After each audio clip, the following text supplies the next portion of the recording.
Our first topic, Venezuelan President Hugo Chavez recently nationalized the telecommunications and electricity industries in Venezuela and now has his sights set on nationalizing the banks and even a foreign-owned steel company. Venezuelans may see a short-term benefit of lower prices for goods and services, but how will the world market react? Richard, what do you think is going to happen? Would you invest your money in Venezuela? I wouldn't, and I don't think a lot of other people will either. Nationalizing and then not, repaying those companies for the massive amount of capital they've put into the country is a quick way to revolution in a lot of other countries, which unfortunately Hugo runs the military too. I think that Venezuelans are going to be confronted not only with the fact they're nationalizing stuff, but food prices. He can't get food into the country just because the stores have been more or less nationalized in bread production and all that stuff, and people are just saying, listen, I'm not going to give you the stuff I've worked on my fields for nothing and to make bread. So I think that they've got a large problem ahead of them. Plus, Hugo also has a little problem with all the bellicose stuff, because I did a little research to find out that oil out of Venezuela is really heavy crude oil. And the only refineries that he can actually send them to are, guess where? In this country.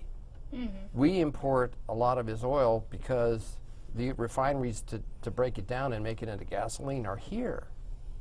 Yeah. So he's kind of, he might blab a lot, but he is destroying his own economy.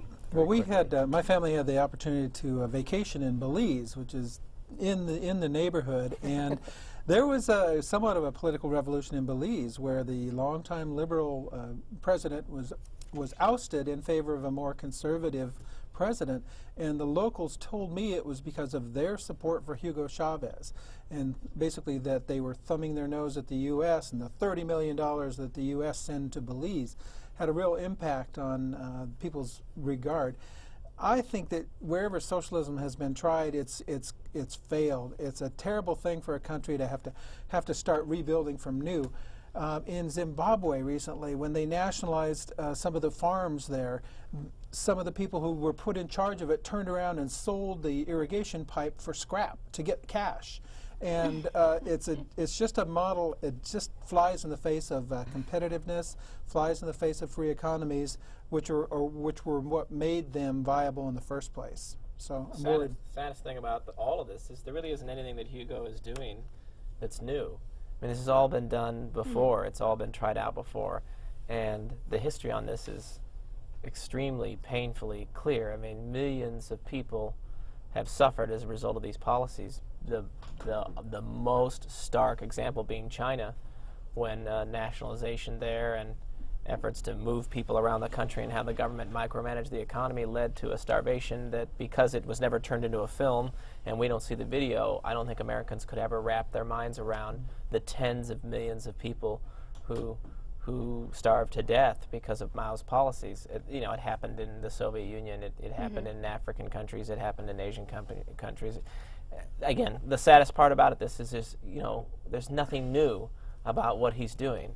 And, there's that old adage about, history repeating itself.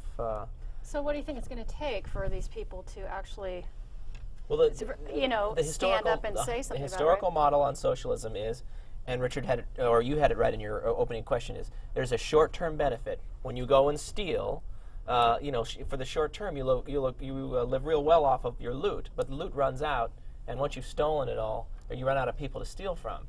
And the only thing historically that's ever turned this around is that things get awful.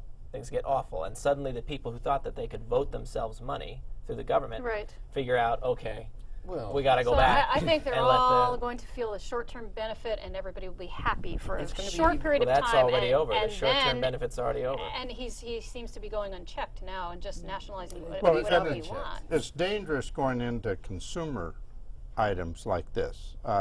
Banks are continually upgrading their computer systems, and people expect the bank to be there when they go and they can get money out and do that. Government generally doesn't do a good job of running things. The same with the electricity. As soon as all of a sudden there's some blackouts, well, it's no longer hitting the electric company, which is always fun to do. I mean, it's the government now. yeah. Things were never like this And before. it used to be illegal in the U.S. for people to compete against the post office, but when they did away with that, we got FedEx, we got UPS, we got all these other ways to get things done, and people have benefited from that. The one thing you can say is that Hugo's reign is not forever, because the people actually voted against a number of his constitutional changes, one of which would have made him president for life, and the Right. people said, sorry. So Nice try. I think there's already enough of rumbling that's going on in the Venezuelan society that you're going to see that many of these changes may be very short term. But I it's agree. very difficult for these people who I think are very oppressed at the moment to gather enough strength and momentum to do anything about When you're it. hungry, you can riot. That's happening all over the world because of food prices, which we'll get Right. to. So I think that when the people in Venezuela become hungry because all the oil they have is not going to feed them very well, you'll see changes. Oil doesn't taste good. Really? It's hard to Swallow. Hard to to live on a digest. meal of oil.